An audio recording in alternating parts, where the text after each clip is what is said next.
오늘 우리에게 주신 하나님의 말씀은 신약성경 요한복음 7장의 말씀입니다. 요한복음 7장 37절부터 39절의 말씀입니다. 제가 받들어 읽겠습니다. 명절 끝날 곧 큰 날에 예수께서 서서 외쳐 이르시되 누구든지 목마르거든 내게로 와서 마시라. 나를 믿는 자는 성경의 이름과 같이 그 배에서 생수의 강이 흘러나오리라 하시니 이는 그를 믿는 자들이 받을 성령을 가리켜 말씀하신 것이라.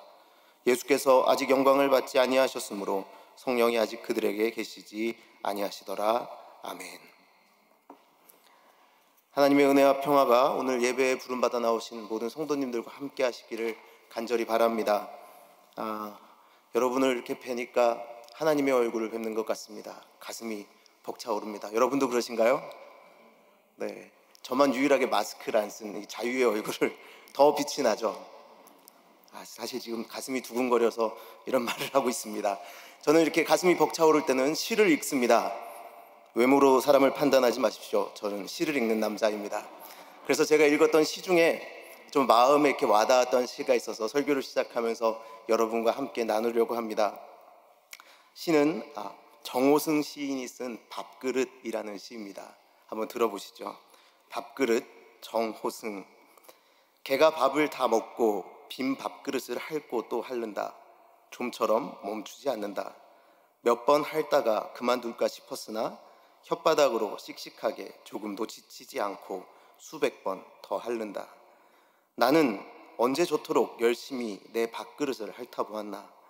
밥그릇의 밑바닥까지 먹어보았나.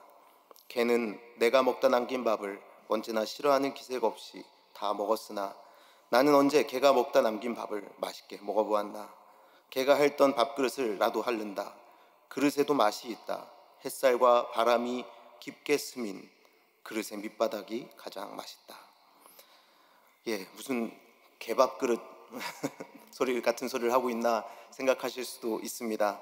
제가 지금 읽어드린 시는 정호승 시인의 시나 제가 이 시를 발견한 곳은 안도현 시인이 여러 가지 시들을 묶어놓은 책에서 이 시를 읽었습니다.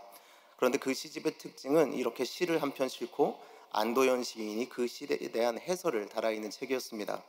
그런데 안도현 시인이 이 시에다가 어떤 해설을 달아놨는지 여러분 한번 들어보시기 바랍니다. 어찌 밥그릇의 밑바닥뿐이랴. 쌀통의 밑바닥, 은행통장의 밑바닥, 주가의 밑바닥, 경제의 밑바닥, 인생의 밑바닥, 사랑의 밑바닥, 생명의 밑바닥, 죽음의 밑바닥, 존재의 밑바닥, 무엇이든 그 밑바닥에 닿아보지 않고는 무엇을 제대로 안다고 할 수가 없다. 밑바닥에 닿아보지 않고는 안다고 할 수 없다. 여러분, 제가 왜 여러분에게 이 시를 소개해드렸는지 아시나요? 저는 이 시를 읽으며 예수님이 떠올랐습니다. 하나님의 아들 예수 그리스도는 하늘 보좌를 버리고 이 땅에 오셨습니다. 그런데 그냥 오신 것이 아니라 인간의 가장 밑바닥 그 가운데로 찾아오셨다라는 겁니다. 죄 가운데 허우적대며 서로 정죄하기에 바쁜, 자신의 얼굴은 숨긴 채 마치 자신은 죄인이 아닌 것처럼 아무렇지도 않은 것처럼 살아가는 그 인간의 세상으로 찾아오셨습니다. 오히려 우리는 그 밑바닥을 보고 싶어 하지 않았는데, 우리는 그 밑바닥에 대해서 알고 싶지 않았는데 예수님은 그 가운데로 들어오셔서 우리의 민낯을 보셨습니다. 그리고 죄로 인해 결코 그 자리를 벗어나지 못하는 인간의 타는 목마름을 보며 아쉬워하셨습니다. 정작 우리는 내가 목말라 하는 것도 잘 모르고 살았는데, 무엇 때문에 이렇게 목마른지도 몰랐는데, 왜 목마른지도 몰랐는데 예수님은 그것을 지켜보셨다라는 겁니다. 그냥 무엇인가 잘 추구하며 살고 있었고 잘 이루면서 살고 있는 것 같았지만 곧 찾아오는 공허함과 허탈감, 더 큰 목마름 속에 빠져있던 우리 인생, 예수님께서는 그 인생을 구원해 주셨습니다. 그렇게 예수님은 우리를 그 목마름으로부터 자유하게 하시기 위하여 우리를 초대하십니다. 그것이 오늘 우리가 읽은 말씀의 37절에 이렇게 기록되어 있습니다. 명절 끝날 곧 큰 날에 예수께서 서서 외쳐 이르시되 누구든지 목마르거든 내게로 와서 마시라. 그런데 이 말씀을 하신 자리와 시기가 참으로 역설적입니다. 왜 그런지 한번 말씀을 통해 보도록 하겠습니다. 이 초대의 말씀의 배경을 우리는 알아야 합니다. 이 말씀에 나오는 명절이라 기록되어 있는 날은 초막절입니다. 초막절이 되면 사람들은 예루살렘으로 몰려가서 성전 마당 또는 지붕 위에 초막을 짓고 머물렀습니다. 길거리에 초막을 치고 사람들이 머물렀습니다. 무엇을 기념하기 위해서였을까요? 바로 하나님께서 그들을 광야길을 지나가게 하실 때 목마르지 않게 하셨음을 기념하기 위해서였습니다. 그래서 그들은 실로암 연못에서 물을 떠다가 제단에다 부으며 하나님을 기억했습니다. 제사장이 앞장서고 그 뒤로 나팔을 부는 찬양대와 백성들의 긴 행렬이 이어졌습니다. 사람들은 이사야의 말씀을 낭독하며 이 행사에 참여했습니다. 이사야서 12장 3절의 말씀이었다고 합니다. 그러므로 너희가 기쁨으로 구원의 우물들에서 물을 기르리로다. 이 초막절은 이들에게 큰 기쁨으로 자리한 축제였습니다. 그리고 이 축제는 그것뿐만이 아니라 하나님의 완전한 약속이 이루어지기를 고대하는 자리이기도 했습니다. 특별히 에스겔서 47장의 말씀인데 제가 1절과 2절의 말씀을 읽어드리겠습니다. 그가 나를 데리고 성전문에 이르시니 성전의 앞면이 동쪽을 향하였는데 그 문지방 밑에서 물이 나와 동쪽으로 흐르다가 성전 오른쪽 제단 남쪽으로 흘러내리더라. 그가 또 나를 데리고 북문으로 나가서 바깥길로 꺾여 동쪽을 향한 바깥문에 이르시기로 본즉 물이 그 오른쪽에서 스며 나오더라. 그런데 이 성전에서 흘러나온 물이 어떻게 했느냐라고 이어서 말씀은 기록하고 있습니다. 8절부터의 말씀인데 제가 그냥 요약해서 말씀드리겠습니다. 성전으로부터 흘러나온 물이 이르는 곳마다 죽은 물이 살아나고 온갖 생물이 번성하게 되는 일이 일어나게 됩니다. 그리고 먹을 과실나무가 자라나고 그 과실나무의 잎사귀는 약 재료가 되어 사람들을 치유하게 될 것이다 라고 하나님께서 선포하신 것이죠. 여러분, 이 얼마나 멋진 일입니까? 성전에서 솟아나는 물이 우리를 풍요하게 할 것이며 우리를 치유할 것이며 우리를 위로하게 할 것이며 우리를 살게 할 것이다, 그렇게 하나님께서 말씀하셨으니까요. 사람들은 그것을 고대하며 초막절의 그 행사에 참여했습니다. 그 행렬에 동참했습니다. 제단에 물을 붓는 것을 보며 함께 기뻐했습니다. 여러분, 이런 상황을 상상만 해도 참으로 멋지지 않습니까? 그 자리에 있었다면 얼마나 가슴이 뿌듯하고 뜨거워졌을까. 그런데 여러분, 제가 왜 이것이 역설적인 자리라고 이야기했을까요? 이상한 것이 하나 있습니다. 바로 오랫동안 이 축제를 사람들이 즐겼음에도 불구하고 이 축제를 고대하고 최선을 다해 그 자리에서 그들이 섬겼을지라도 그들의 삶에 진정한 참된 생수가 없었다라는 것입니다. 아무리 생수를 갈망한다 한들 그들은 목마름 속에 살아갈 수밖에 없었습니다. 여러분, 우리가 그리고 성경을 읽어서 잘 아시지 않습니까? 예수님이 사시던 시대, 그 시대는 어떠했습니까? 종교 지도자들은 사람들을 율법으로 압박했습니다. 율법으로 올감했습니다. 그리고 정치 권력은 가진 이들은 자신들만 살아남기 위하여 백성들을 착취하고 짓밟았습니다. 사람들은 그 안에서 병들고 눈물 흘리고 목마를 수밖에 없었습니다. 잠시나마 초막절의 감동 속에서 하나님의 생수에 대한 기대를 가져보았지만 하나님, 정말 이제는 이 목마름 해결되나요? 하면서 그 초막절에 참여해 보았지만 곧 그들의 인생은 공허함과 목마름 속에 살게 됩니다. 오히려 기대했던 만큼 더 큰 목마름이 그들을 덮었을 수도 있습니다. 바로 그때, 그 축제의 절정이 달아오르던 그때 성전 옆에 서서 한 사람이 외칩니다. 바로 우리를 구원하신 예수 그리스도입니다. 제가 방금 읽어드렸던 37절의 말씀을 다시 읽어드리겠습니다. 서서 외쳐 이르시되 누구든지 목마르거든 내게로 와서 마시라. 사람들은 지금 갈증이 해소되는 줄 알았는데, 사람들은 여기에 열심을 다해 이 종교적 행위에 참여하면 내 갈증이 해소되고 내 문제가 해결될 줄 알았는데, 예수님은 그들의 삶 가운데 여전한 목마름을 보시고 그들의 아파함을 보시고 그들의 눈물을 보시고 그 자리에 서서 그들에게 외치셨다는 겁니다. 내게로 와라. 내게로 와서 솟아나는 진정한 생수를 마셔라 라고 말씀하셨다는 겁니다. 너희 누구라도. 여러분, 하나님을 떠난 인생은 목마를 수밖에 없습니다. 그런 예수님께서는 사실 그 자리에 있던 모두를 초대하신 것입니다. 그리고 오늘 말씀을 듣는 우리도 초대하고 계십니다. 어느 누구 하나 빠지지 않고 너희 모두 이리 와서 생수를 마셔라 말씀하시죠. 누구도 상관없다. 아니, 제발 모두 다 나에게 오라. 율법을 지키던 지키지 않던, 이방인이건 이스라엘 백성이건 여자건 남자건 병든 자건 건강한 자건 다 상관없다. 너희의 목마름을 인정하고 나에게 오라 말씀하셨습니다. 어느 누구라도 어떤 상황이라도 예수님에게 나가기만 하면 생명을 살리는 그 생수를 마실 수 있습니다.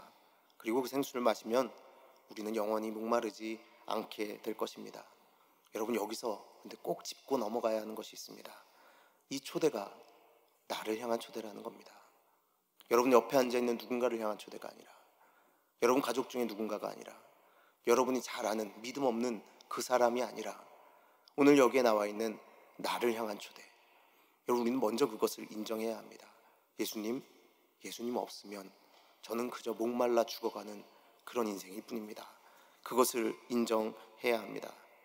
축제가 그렇게 절정에 다다랐을 때 예수님은 우리에게 그래서 물으십니다.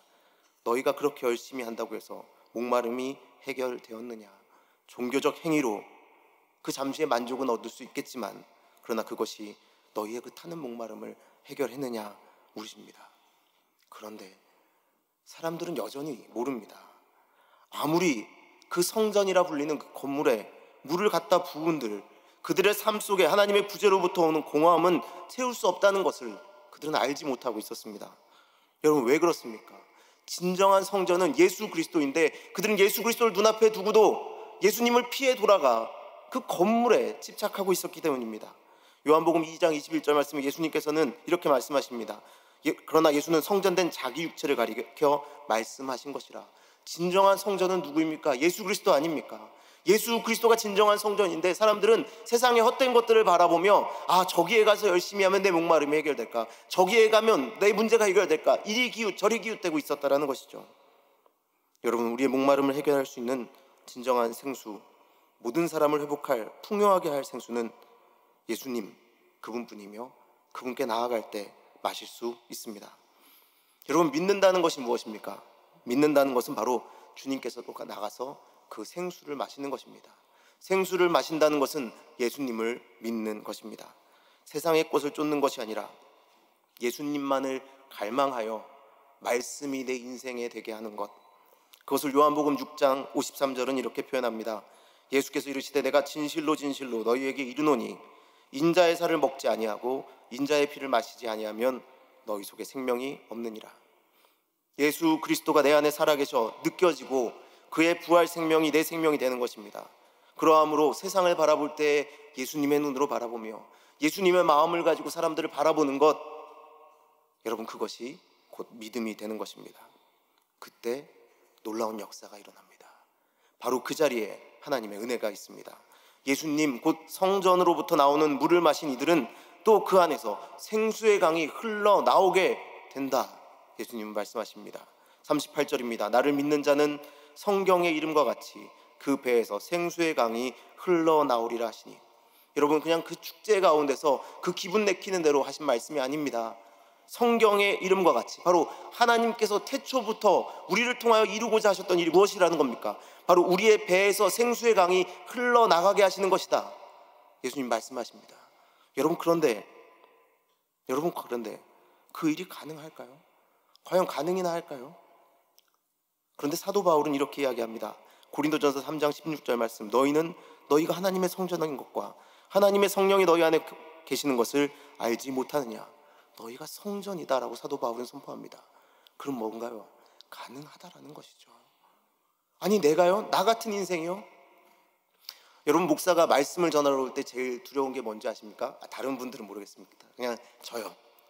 저는 말씀을 전하러 올 때 제일 두려운 것이 뭐냐면 내 모습을 내가 잘 아는 것이 제일 두렵습니다.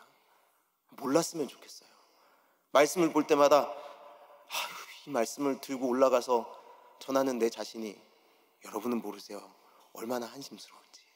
내가 나를 아는데 나 같은 게 이런 말씀을 전한다고? 그런데 여러분, 분명히 성경은 이야기합니다. 너희가 그렇게 될 것이다, 그렇게 할 수 있다라고 이야기합니다. 여러분, 하나님께서 우리 인간을 처음 창조하셨을 때 인간을 흙으로 만드시고 생기 곧 숨을 불어 넣으셨습니다. 창세기 2장 7절 말씀, 여호와 하나님이 땅의 흙으로 사람을 지으시고 생기를 그 코에 불어 넣으시니 사람이 생명이 되니라. 그런데 여러분, 우리는 죄로 인하여 하나님과 단절된 인생을 살아왔습니다. 결코 그렇게 할 수 없을 것 같았습니다. 그런데 뭐가 달라졌죠? 예수님께서 이 땅에 오시어서 우리를 대신하여 죽으시고 부활하시어서 제자들을 찾아와 그 생기를 다시 불어넣어 주십니다. 요한복음 20장 22절 말씀, 이 말씀을 하시고 그들을 향하사 숨을 내쉬며 이르시되 성령을 받으라. 우리는 그렇게 끝난 줄 알았는데, 우리는 성전으로 세워질 수 없을 줄 알았는데, 우리의 배에서 생수가 흘러나올 수 없을 줄 알았는데, 예수님께서 다시 우리를 찾아오시어서 그 호흡을 불어넣어 주시며 이제 너희를 새롭게 창조했으니 너희가 이 하나님의 사역에 동참하라 라고 초대하고 계시다라는 겁니다. 오순절 마가의 다락방에 성령님이 임하실 때 그래서 그렇게 교회는 세워졌습니다. 우리가 교회를 성전이라 부르는 이유를 이제 아시겠습니까? 그렇게 바로 우리 한 사람 한 사람, 우리 교회로 세워진 우리는 생수의 강을 흘려보내는 성전으로서 이제 우뚝 서야 합니다. 지금 아직은 이 마음에 의심이 있지만 주님 다시 오시는 그날까지 성전으로 온전히 세워져 가겠습니다 결단하며 주 앞에 구하여 기도하는 우리가 되어야 한다는 것입니다. 예수님으로부터 온 성령은 우리를 하나님께서 처음 창조하셨던 그 모습, 이 땅을 다스리라 하신 하나님의 형상을 회복하게 하십니다. 그리고 교회 한 사람 한 사람을 세우셔서 생수의 강이 흘러나가게 하십니다. 여러분, 그런데 그것은 새로운 것이 아닙니다. 이미 그 예가 구약 성경에 보면 기록되어 있습니다. 우리가 잘 아는 말씀인데요, 에스겔서 37장 1절부터 10절 말씀을 보면 에스겔이 환상 가운데 마른 뼈가 가득한 골짜기로 이끌려갑니다. 우리에게 마른 뼈를, 죽은 자를 살려낼 능력이 어디 있겠습니까? 그러나 하나님께서는 에스겔에게 물어봅니다. 그렇게 될 수 있겠느냐? 그런데 놀라운 일이 벌어지죠. 무엇이 놀랍습니까? 하나님께서 그분의 말씀을 대언하라 하시니 뼈가 연결되었다고 합니다. 힘줄이 생기고 살이 오르며 가죽이 덮이는 역사가 일어납니다. 근데 아직은 완전하지 않죠. 여러분, 언제 완전해집니까? 9절부터의 말씀을 제가 읽어드리겠습니다. 또 내게 이르시되 인자야, 너는 생기를 향하여 대언하라. 생기에게 대언하여 이르기를 주 여호와께서 이같이 말씀하시기를 생기야, 사방에서부터 와서 이 죽음을 당한 자에게 불어서 살아나게 하라 하셨다 하라. 이에 내가 그 명령대로 대언하였더니 생기가 그들에게 들어가매 그들이 곧 살아나서 일어나서는데 극히 큰 군대더라.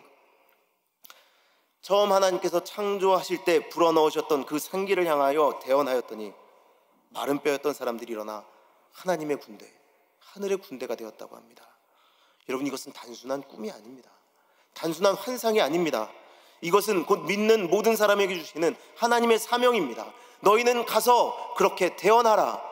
너희의 배로부터 그 생수를 이 땅 가운데 흘러나가게 하라. 하나님 그 사명 가운데로 우리를 초대하고 계시다라는 겁니다. 우리 믿는 사람들, 곧 하나님께서 세우신 성전, 곧 교회는 흘러나가는 생수의 통로가 되어야 합니다.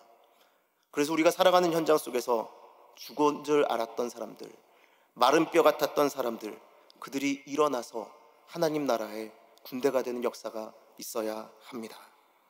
여러분, 초막절 줄지어 물을 퍼나르는 그 행렬을 생각하며 가슴이 뜨거워진다고 감동적일 거라고 말씀드렸습니다. 근데 여러분, 제가 지금 여러분에게 말씀드린 이것, 오히려 이것이 우리를 더 뜨거워지게 만들지 않습니까? 성령 하나님, 그 성령 하나님이 우리를 통하여 이 세상으로 흘러나가 죽어가던 영혼들을 살려내는 역사, 그것이 여러분의 가슴을 뜨겁게 하지 않습니까? 여러분, 살아나는 역사, 치유되는 역사가 여러분의 삶의 현장에 항상 같이 함께하기를 간절히 바랍니다. 스가랴서 14장 8절부터 11절 말씀을 보면 이런 말씀이 기록되어 있습니다. 그날에 생수가 예루살렘에서 솟아나서 절반은 동해로 절반은 서해로 흐를 것이라. 여름에도 겨울에도 그러하리라. 여호와께서 천하의 왕이 되시리니 그날에는 여호와께서 홀로 한 분이실 것이요 그 이름이 홀로 하나이실 것이라. 11절 말씀, 그 사람이 그 가운데 살며 다시는 저주가 있지 아니하리니 예루살렘이 평안히 서리로다. 여러분, 이미 구약 성경에도 하나님께서는 그 예언을 하셨습니다. 생수가, 하나님의 생수가, 하나님의 생명수가 예루살렘에서 흘러나게 될 것인데 그곳이 가는 곳마다 하나님께서 천하의 왕으로 인정받게 될 것이며 너희의 삶의 모든 저주는 끊겨질 것이다. 하나님은 미리 약속해 주셨습니다. 그런데 여러분, 더 놀라운 일이 신약 성경에 보면 기록되어 있습니다. 예수님께서 이 말씀을 더욱더 확장시켜서 교회를 향하여 주십니다. 사도행전 1장 8절입니다. 우리가 너무나도 잘 아는 말씀이죠. 여러분이 한번 한 목소리로 읽어보겠습니다. 시작. 오직 성령이 너희에게 임하시면 너희가 권능을 받고 예루살렘과 온 유대와 사마리아와 땅끝까지 이르러 내 증인이 되리라 하시니라. 아멘. 여러분, 성령이 임하시면요, 우리가 성전이 되어 우리의 삶을 통하여 생수가 흘러나가게 될 것입니다. 성령이 너희에게 임하시면 너희가 권능을 받고, 그래서 예루살렘과, 그런데 여러분, 무엇이 더 놀랍습니까? 조금 전에는 예루살렘이 평안히 서리로다 하나님이 말씀하셨는데, 이젠 그 말씀이 어디까지 흘러나갑니까? 예루살렘을 지나, 우리가 모인 이 유대 땅을 지나, 우리의 원수인 줄 알았던 사마리아 땅을 지나서 우리가 알지 못하는 미지의 땅, 그 땅 끝까지 이르러 저주가 끊어지는 역사가 있게 될 것이다. 예수님 말씀하여 주시는 것입니다. 너희를 통하여, 성령이 너희에게 임할 때 하나님의 생수가 너희의 배를 통하여 흘러나가 그 땅을 변화시킬 것이다 말씀하시는 것이죠. 성령이 임하시면 생수가 우리 거룩한 무리를 지나 저주받았던 땅, 원수였던 자들, 그리고 알지 못하는 땅까지 하나님이 천하의 왕이 되시며 예수 그리스도의 보혈의 능력으로 저주가 있지 않게 되는 역사가 일어나게 될 줄 믿습니다. 자, 그럼 이제 알아야죠. 내가 지금 우리의 삶에서 생수의 그 강이 흘러나가는 것은 어떻게 증명되고 있습니까? 내가 지금 바로 살고 있나요, 하나님? 어떻게 알 수 있죠? 어떻게 그것이 증명됩니까? 이제 물어야 되지 않겠습니까? 그것이 로마서 5장 1절부터 5절 말씀에 보면 기록되어 있습니다. 그러므로 우리가 믿음으로 의롭다 하심을 받았으니 우리 주 예수 그리스도로 말미암아 하나님과 화평을 누리자. 또한 그로 말미암아 우리가 믿음으로 서 있는 이 은혜에 들어감을 얻었으며 하나님의 영광을 바라고 즐거워하느니라. 다만 이뿐 아니라 우리가 환난 중에도 즐거워하나니 이는 환난은 인내를, 인내는 연단을, 연단은 소망을 이룬 줄 알미로다. 소망이 우리를 부끄럽게 하지 아니함은 우리에게 주신 성령으로 말미암아 하나님의 사랑이 우리 마음에 부은 바 됨이니.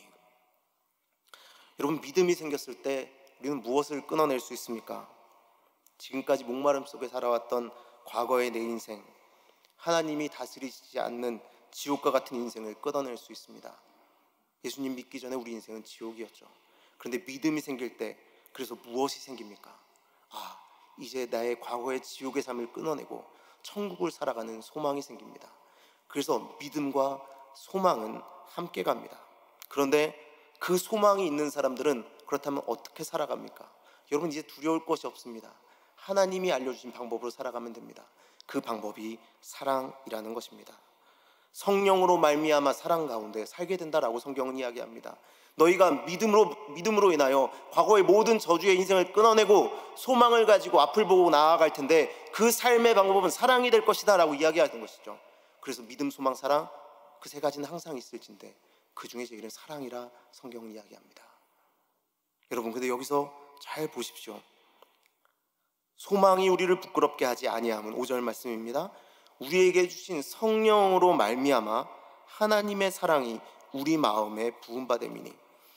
여러분, 생수의 강이 흘러나간다고 했습니다.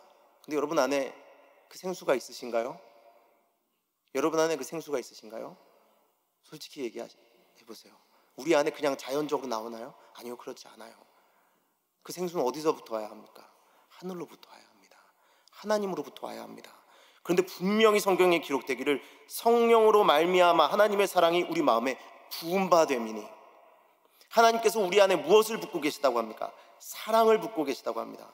우리 빈 그릇과 같은 인생에 사랑을 부어주십니다. 여러분, 그럼 우리 안에서 무엇이 흘러나갑니까?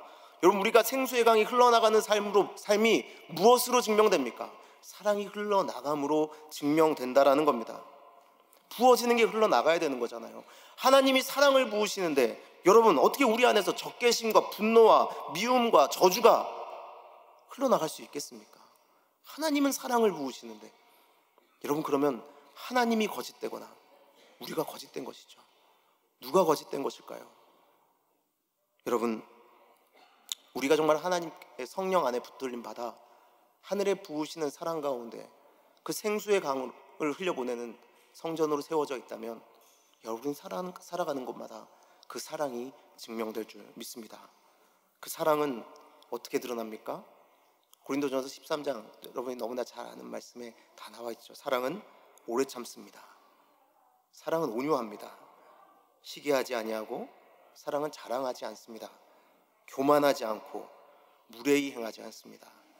자기의 유익을 구하지 아니하고 성내지 아니하며 악한 것을 생각하지 아니하고 불의를 기뻐하지 아니하고 진리와 함께 기뻐합니다. 모든 것을 참고 모든 것을 믿고 모든 것을 바라며 모든 것을 견딥니다. 여러분, 바로 이 사랑은 오늘 우리가 모인 이 유대 땅으로부터 우리의 원수인 줄 알았던 그 사마리아 땅을 지나 땅끝까지 가야 합니다. 세가족 교육을 하며 신앙생활에 대한 이야기를 나누었습니다. 세가족 분들에게 말씀드렸습니다. 여러분, 질문했습니다. 신앙생활은 어디서 하나요? 많은 사람들이 신앙생활은 이 교회 공간 안에서 한다라고 생각합니다. 교회에서 하는 생활을 신앙생활이라고 부릅니다. 그런데 여러분, 진정한 신앙생활은 오늘 이 문을 벗어나면서부터 시작됩니다. 물론 이 안에서 하는 여러분의 모든 활동은 다 신앙생활입니다. 그런데 여기서는 쉬워요. 왠지 아세요? 여러분 옆에 분도 믿음 있는 분이고, 여러분 뒤에 있는 분도 믿음 있는 분이고, 여러분 앞에 있는 분도 믿음 있는 분입니다. 그런데 여러분, 저 문 밖을 벗어나시면 그곳은 마른 뼈의 골짜기가 됩니다. 우리는 거기서 신앙생활 하는 겁니다. 오늘 하나님께서 여러분에게 주시는 말씀이 있다면 여러분, 저 문 앞에 놓고 가지 마십시오. 오늘 여러분에게 하나님께서 주시는 은혜가 있다면, 하늘로부터 하늘 문을 여시고 내려주시는 그 사랑이 있다면 여러분, 저 문 앞에 그것을 놓고 가지 마시고 제발 그것을 여러분 안에 잘 담아 가득 채워, 아니 흘러넘치게 하여 여러분이 살아가는 그곳에서 그것이 흘러나가게 하십시오. 그래서 그 땅에 죽어가는 영혼들을 살리는 역사가 일어나게 하시기를 바랍니다. 진정한 신앙생활은 하나님의 부르심의 자리로 나와 우리를 비우고 주의 보내신 성령을 통하여 가득 채워 우리 주위 사람들도 함께 살아나게 하는 삶이 신앙생활입니다. 바로 예수님처럼 우리에게 주어진 십자가를 지고 나는 죽을지언정 함께 살아나는 역사를 고대하며 살아가는 삶, 여러분, 그것이 우리가 꿈꿔야 할 삶 아니겠습니까? 여러분, 영성이라는 것은 보이지 않는 어떤 것이 아닙니다. 사람들이 이건 영적인 거야, 이건 영적인 문제야 이야기할 때 사람들은 흔히 그것이 보이지 않는 문제, 보이지 않는 일이라고 생각합니다. 그런데 여러분, 영적이라는 것, 영성이라는 것은 무엇입니까? 그것은 하나님과 잇대어 있는 것을 이야기합니다. 하나님과 연결되어 있어야 영적인 것이죠. 영적인 것이죠. 영성이 있는 겁니다. 그런데 여러분, 그것은 그 보이지 않는 것으로 결코 끝나지 않습니다. 왜냐하면 예수 그리스도가 우리 안에 들어와 우리의 피가 되었고 우리의 살이 되었기 때문입니다. 말씀이 육신을 입어 이 땅에 오신 분이 내 안에 들어와서 피가 되셨습니다. 내 안에 들어와서 삶이 되셨습니다. 그러니 영적인 것은 눈앞에 드러나게 보여져야 됩니다. 우리가 잘 아는 고린도전서의 말씀, 알면 뭐합니까? 그것이 우리의 마음을 지나, 우리의 생각을 지나 마음을 지나 우리의 육체로 드러날 때, 반드시 몸으로 표현될 때 하나님의 역사가 일어나게 될 줄 믿습니다. 그리스도를 닮은 모습, 성품, 성령의 열매가 몸으로 나타나게 되는 것, 그것이 영성입니다. 그것이 영적인 삶입니다. 말과 행동으로 하나님의 사랑이 표현되며 예수 그리스도의 삶이 증거되는 것, 그것이 영적인 삶이요 영성입니다. 여러분, 우리의 몸을 하나님이 거하시는 성전으로 내어드리고 싶으십니까? 그럼 오늘 이 문을 나갈 때 여러분, 크게 결단하고 나가셔야 됩니다. 여러분이 살아가는 그곳에서 여러분, 죽어가는 영혼들이 있습니까? 마른 뼈와 같은 존재들이 있습니까? 사람들은 물어볼 겁니다. 저들이 살아날 수 있나요? 저들에게도 희망이 있나요? 저들은 이제 끝나지 않았나요? 우리가 그때 어떻게 대답해야겠습니까? 하나님 앞에 기도하여 우리로부터 흘러나오는 그 생수가 그들을 살리게 될 것입니다. 그들도 예수 그리스도의 제자가 되고 하나님의 자녀가 되어 더불어 하나님 나라를 살게 될 것입니다 라고 이야기해야 되지 않겠습니까? 여러분, 우리는 그렇게 사명으로 부름받았으니 그 삶을 선택하는 참된 믿음의 사람들이 되시기를 간절히 바랍니다.